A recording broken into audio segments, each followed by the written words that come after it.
25 years of loyalty. And they called me Granny while handing me a pink slip. But what my boss didn't know was that I held the one piece of information that could destroy everything he'd built. Have you ever been discarded like yesterday's newspaper after giving your best years to a company? The intern I trained? She had no idea she was about to become my unwitting accomplice. I sat in my car afterward, hands shaking, thinking about how I'd tell my husband we'd lost our primary income just 2 years before retirement. Little did they know, firing me on that specific day was the biggest mistake of their corporate lives. What happens when you push a granny too far? I had two choices: quietly fade away, or use everything I knew to watch them burn. The budget cuts excuse? Complete lie. I'd seen the real numbers. This is the story of how a discarded granny brought down $1 million operation with nothing but patience and perfect timing. My name is Margaret Thompson, but everyone at Mitchell & Associates marketing firm called me Maggie. At 58, I'd spent 25 years building my reputation as the company's go-to training coordinator. I was known as the company mom, the person everyone turned to when they needed guidance, whether professional or personal. I'd arrive at 7 a.m. every day, long before the office officially opened, preparing materials for Sarah's training session. Sarah Chen was our newest intern, a bright college graduate who'd been assigned to me in July. It was now October, and after 4 months of intensive training, she was finally ready to take on real client responsibilities. My husband Robert would joke over breakfast, "You care more about that intern than our own retirement planning, Maggie." He wasn't entirely wrong.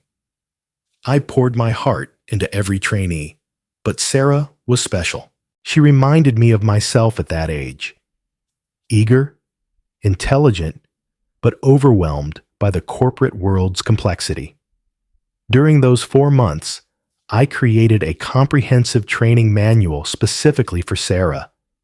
Over 200 pages of detailed procedures, client preferences, and industry insights I'd gathered over 2 decades. No one else in the company had documentation that thorough. It was my masterpiece, really. "Mrs. Thompson, I don't know how to thank you," Sarah would say after particularly challenging sessions. "You've taught me more in 4 months than I learned in 4 years of college." David Mitchell, our boss and the company's founder, always seemed appreciative of my work. He'd praise my motherly touch with new employees during staff meetings. "Maggie has the magic formula," he'd tell clients. "Our training program is second to none because of her dedication." But while organizing Sarah's final assessment materials last week, I accidentally discovered something that made my stomach drop. David's Q4 budget spreadsheet, left open on the shared server. The numbers didn't add up. According to what I saw, there were no budget constraints. In fact, the company was having its most profitable year ever. Have you ever poured your heart into training someone only to wonder if your experience was truly valued? That spreadsheet made me question everything. Should I confront David about the budget discrepancies I'd seen, or focus on Sarah's final evaluation? I decided to wait. October 15th was supposed to be Sarah's graduation day, the day she'd officially complete her training and transition to full employee status. I had no idea it would become my execution day. But first, I started noticing things that made my 25 years of experience tingle with warning signals. I noticed Sarah's name was already on the company directory in the system, but mine was mysteriously absent from the upcoming Q4 project assignments. How does someone just disappear from future planning without being told. Robert asked over dinner that Tuesday night, "How much longer until you can retire, honey?" I realized I'd been avoiding that conversation for months. The truth was, we needed my income for at least 2 more years to reach our retirement goals. The house wasn't paid off, and Robert's small pension wouldn't cover our expenses. Then I discovered something that made my blood boil. My comprehensive training methodology, the system I'd developed over decades of trial and error, was being rebranded as the Mitchell method in company presentations. 25 years of my intellectual property was suddenly David's innovation. During what I thought was a routine planning meeting, I overheard David on a conference call through his thin office walls. "We'll transition to a younger, more cost-effective training approach after this cycle. The old guard doesn't understand modern efficiency." Old guard? I'd trained every successful employee in that company. I'd salvaged accounts that junior staff had nearly destroyed. I'd worked weekends, holidays, and sick days to ensure our training program remained the industry gold standard. Suddenly, I was excluded from meetings I'd attended for years. "Just budget planning, Maggie. Nothing you need to worry about," Jennifer from HR would say, with that pitying smile I was beginning to recognize. My daughter Emily called that evening, her voice bright with excitement about her own career. "Mom, you sound exhausted. Are you sure you want to keep working so hard?" She had no idea her mother was fighting for professional survival. Should I warn Sarah about what I suspected, potentially damaging her career before it started? Or confront David directly about my concerns? The rational part of me said to quietly start looking for other opportunities. But another part, the part that had invested 2.5 decades in this company, refused to believe they'd actually discard me. David started assigning me administrative tasks instead of the strategic training work I'd done for decades. Suddenly, I was organizing supply closets and updating employee handbooks. Busy work designed to make me feel useless. Ever felt like you were being slowly pushed out, but couldn't quite prove it? That was my October reality. On October 14th, I received an email marked "Urgent, meeting tomorrow." 3 p.m. One day before Sarah's training completion. One day before what should have been a celebration of our shared success. I arrived early as always on October 15th, but this time, with a heavy feeling in my chest I couldn't shake. Something was wrong. The office energy felt different. Conversation stopped when I walked by, and people avoided eye contact. Sarah delivered her capstone project that morning, and it was flawless. Every technique I'd taught her, every client management strategy, every problem-solving method executed perfectly. Watching her present to the team, I felt simultaneously proud and heartbroken. "Sarah, this is exceptional work," David announced to the room. "You're clearly ready for independent client management." Then, looking directly at me, he added, "Maggie, you should be proud. Your training methods really work." But in my inbox, I'd already seen the email sent at 6 a.m. Sarah Chen, permanent position offer. Sent before my meeting. Before anything was official. Before anyone had told me what was happening. After her presentation, Sarah hugged me tightly. "I could never have done this without you, Mrs. Thompson. You're like the grandmother I never had." The irony of those words would haunt me for months. David avoided eye contact all morning. Jennifer from HR kept glancing at me with what I now recognized as pity. The administrative assistant brought me a box. "Just in case you need to organize some files," she said nervously. Part of me wanted to warn Sarah about the corporate politics she was walking into. But another part hoped I was wrong about everything. Maybe David just wanted to discuss my next training assignment. Maybe I was being paranoid. I spent lunch reviewing all my training documentation, making sure everything was perfectly organized.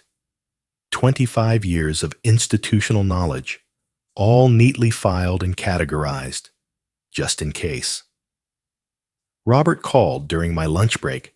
Maggie, our retirement advisor, needs to meet this week. We need to finalize those plans. The timing felt like a cruel joke from the universe. Have you ever felt like you were walking toward your own professional execution? At 2:55 p.m., I knocked on David's office door. My hands were steady, but my heart was racing. What happened next changed everything. David didn't even look up from his computer when I entered. "Have a seat, Margaret." He'd never called me Margaret before. It was always Maggie. That should have been my first clue. Due to budget constraints, we're restructuring the training department. Today is your last day. Just like that. 25 years dismissed in one sentence. No preamble, no appreciation for my service, no acknowledgement of everything I'd built. When I mentioned the budget spreadsheet I'd accidentally seen, David's face went pale. "That's confidential information you shouldn't have accessed, Margaret." Confidential. It was on the shared server, and I'd been accessing company files for 2 decades. But now, suddenly, I was a security risk. "I understand business decisions need to be made," I said, maintaining the professionalism I'd practiced for a quarter century. "I'll need time to organize my files and ensure proper knowledge transfer." "That won't be necessary," David replied coldly. "Sarah has been fully trained. We're confident in our transition plan." As I stood to leave, maintaining whatever dignity I had left, David called out with words that would echo in my mind for months. "Don't take it personally, Granny. It's just business." Granny. After 25 years of dedication, innovation, and loyalty, I'd been reduced to an age-based insult. Inside, I was screaming. Outside, I simply said, "Thank you for the opportunity, David. I'll pack my things." 25 years of career memories fit into 2 small cardboard boxes. Photos with trainees who were now senior managers at major corporations. Thank you cards from grateful employees. Industry awards with my name engraved in gold. All reduced to cardboard containers I could carry to my car. Sarah appeared as I was packing, her face confused and concerned. "Mrs. Thompson? What's happening? Someone said you're leaving." I couldn't bring myself to tell her the truth, that her success had been built on my professional grave. "Just time for a change, sweetheart. You're going to do wonderfully here." Should I warn Sarah about David's true character, or let her discover the corporate reality herself? I chose kindness over truth, hugging her one last time before walking toward my car. But while packing my desk, I realized David had made one critical error. In his rush to eliminate me, he'd forgotten to revoke my access to the company's client database.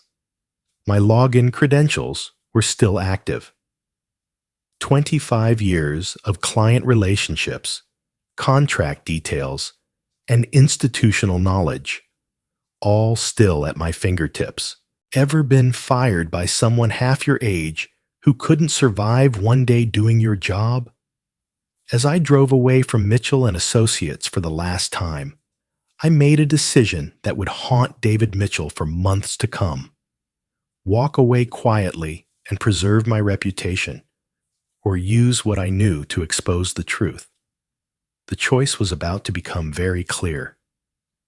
Sarah called me in tears 3 weeks after my firing. "Mrs. Thompson, I lost the Peterson account. They said I don't understand their business like you did."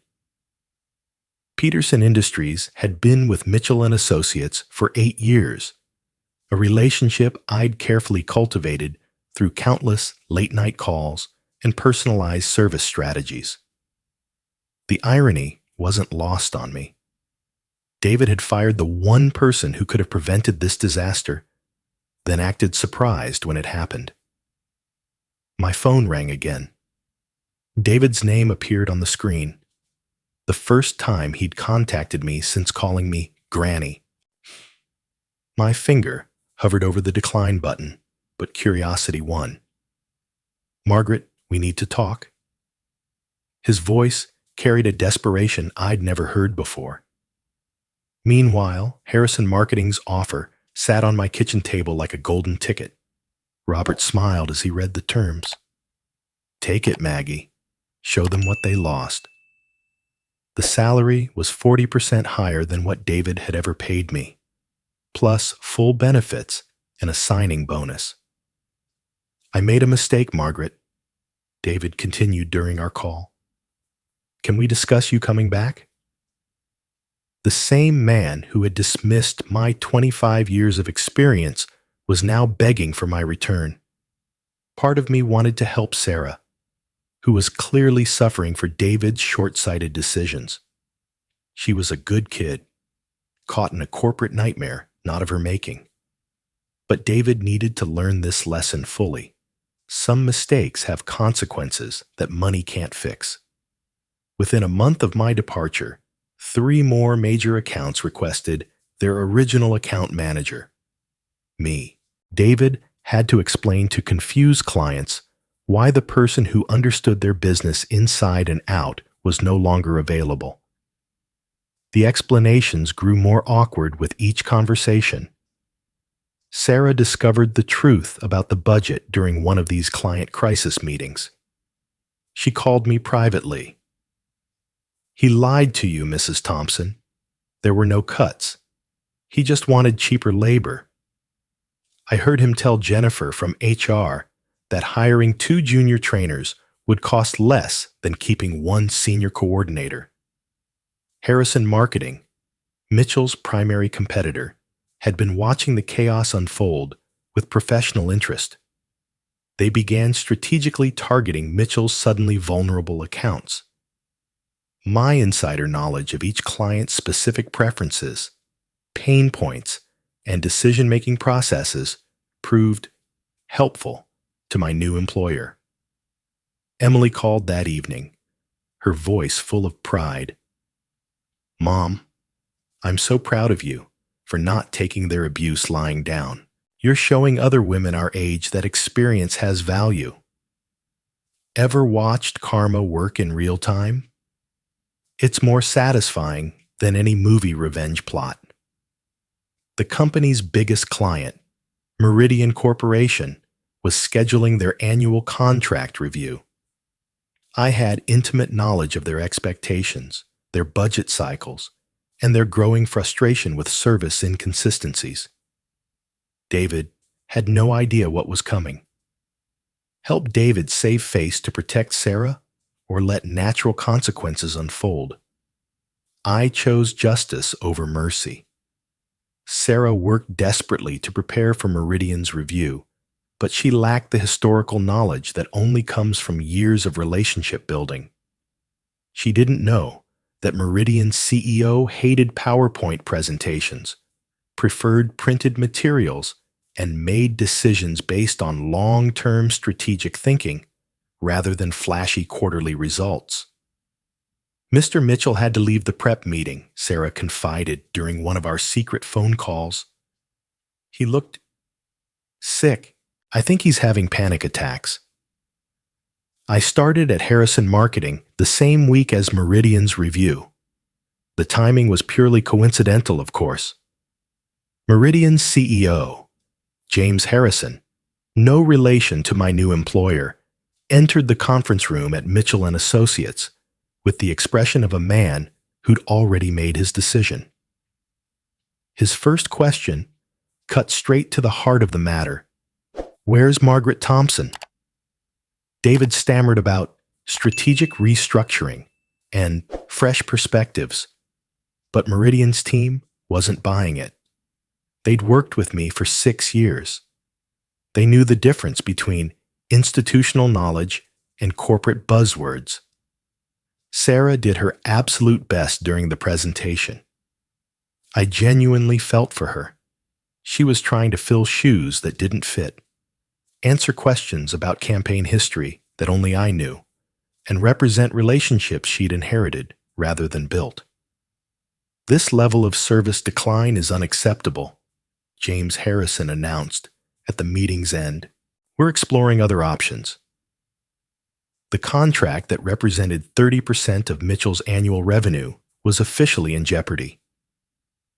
The same day Meridian walked away from Mitchell & Associates, Harrison Marketing won 2 of my former employers' mid-tier accounts. My expertise in understanding client psychology and industry trends was proving invaluable to my new company. Robert hugged me that evening as I shared the day's events. They don't know what they lost, but Harrison certainly knows what they gained. Sometimes the best way to prove your worth is to let others discover it the hard way. 6 months after calling me Granny, David Mitchell was about to learn just how expensive that insult would be. Should I offer to help Sarah transition to a better company, or let her learn from this experience? The choice would define both our futures. David showed up at Harrison Marketing's reception desk 6 months after firing me, asking to speak with me personally. Our receptionist looked confused. Former competitors don't usually make house calls. There he was, waiting in my new company's elegant lobby like a client seeking services. The irony wasn't lost on anyone in the office. David Mitchell, the man who'd called me Granny, was now the one waiting for my time and attention. "Margaret, I need you to stop targeting our clients," he said, when we finally sat down in Harrison's conference room. I smiled calmly. "I'm not targeting anyone, David. I'm simply doing my job, something I'm quite good at, as you're discovering." "I know I handled things poorly," he admitted, looking more defeated than I'd ever seen him. The Granny comment was inappropriate. 25 years of my professional life reduced to inappropriate. The understatement of the decade.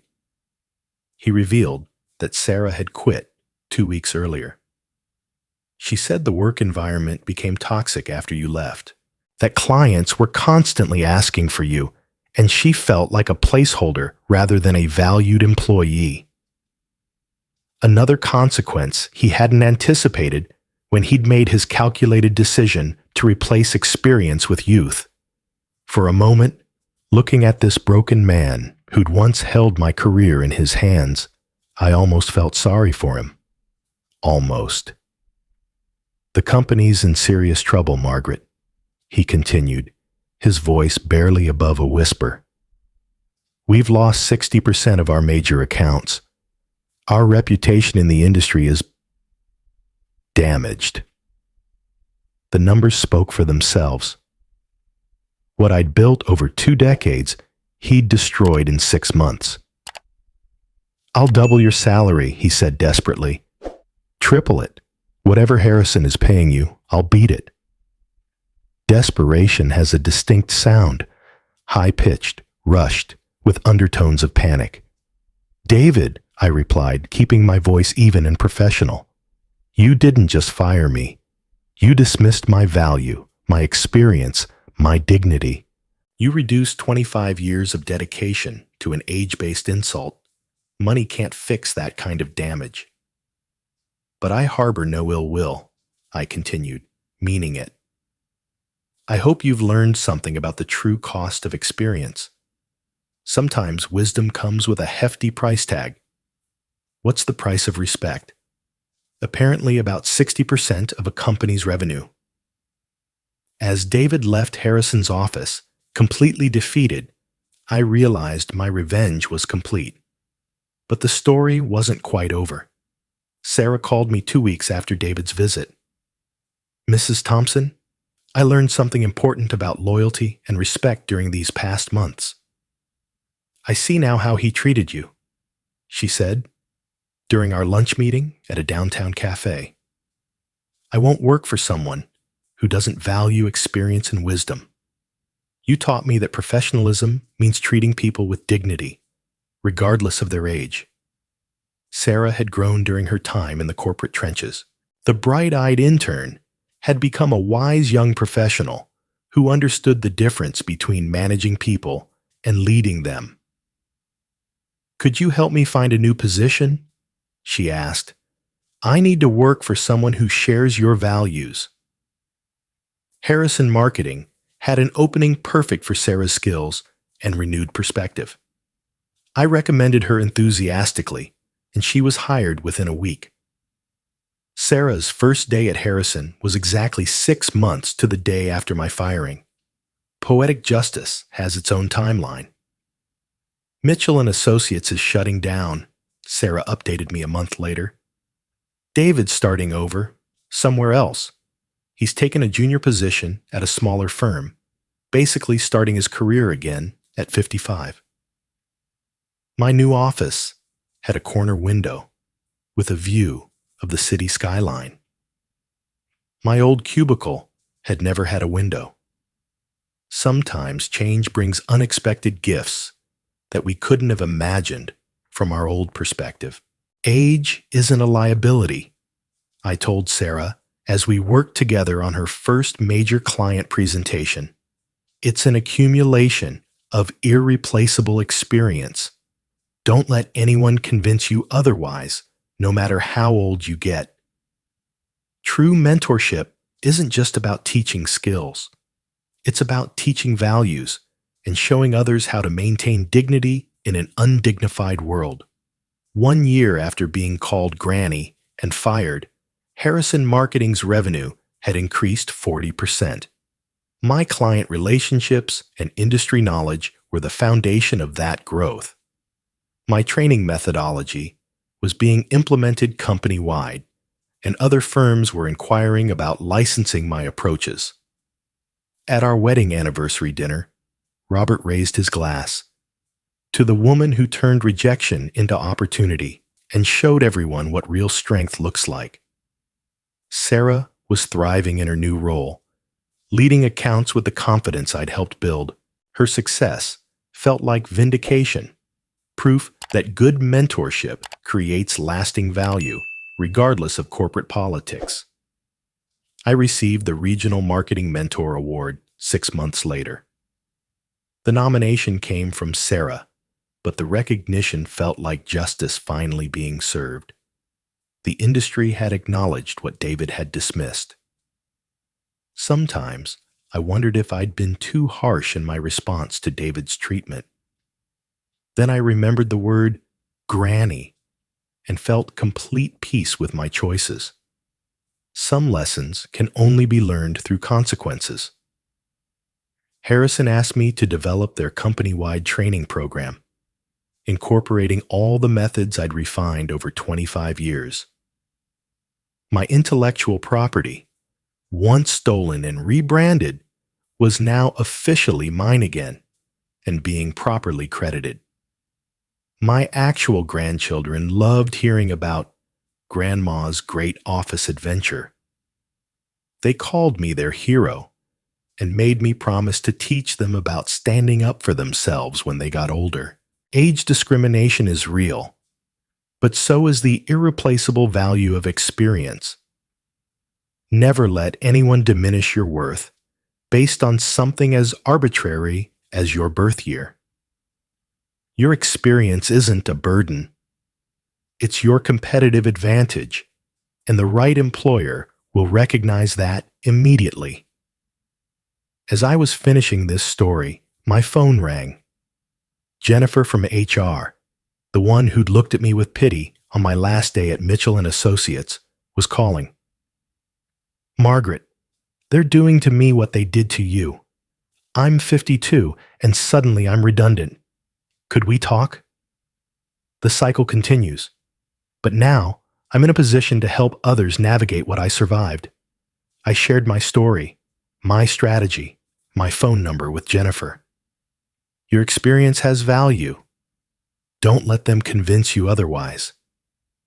And remember, sometimes the best revenge is simply becoming so successful somewhere else that your absence becomes their biggest regret. Here, Robert and I finally met with our retirement advisor, but retirement now felt like a choice rather than a financial necessity. Harrison had given me stock options, a generous salary, and the respect I'd never received at Mitchell. Sarah called with exciting news. I'm the new training director. I want to implement your methods company-wide and give you full credit for developing them. The Thompson method was gaining recognition throughout the industry. Other companies were inquiring about licensing my training approaches, and I was being invited to speak at conferences about effective mentorship and knowledge transfer. A trade publication featured my story in their next issue. The Cost of Dismissing Experience, a case study in corporate short-sightedness. The article became required reading in several business school programs. I spoke at universities now, sharing my story with young professionals. Respect your older colleagues. Learn from them. Someday, you'll want that same respect, and you'll understand why experience commands such a premium in the marketplace. At a recent industry conference, I ran into David. He nodded respectfully. Margaret. Just one word, but it carried acknowledgement, regret, and hard-earned wisdom. Progress sometimes comes in small acknowledgments. Being called Granny was the catalyst for the best career move I never planned. Sometimes, life's biggest setbacks become doorways to opportunities we couldn't have imagined. My training materials were now industry standard. My methods were protecting other workers from experiencing what I'd endured. My legacy was being built on more solid ground than any corporate position could have provided. To every granny or grandpa facing workplace discrimination, your story isn't over. It's just beginning a new chapter, and that chapter might be the best one yet. Never let anyone's narrow vision define your worth. Your experience is your power. Your knowledge is your currency, and your dignity is your most valuable asset. Some mistakes cost money. Some cost dignity. David's mistake cost him everything: his company, his reputation, his industry standing, and gave me everything I never knew I wanted: respect, recognition, and the satisfaction of knowing that justice sometimes does prevail. The best revenge isn't getting even. It's becoming so successful that your absence becomes their biggest regret, and your presence becomes someone else's greatest opportunity.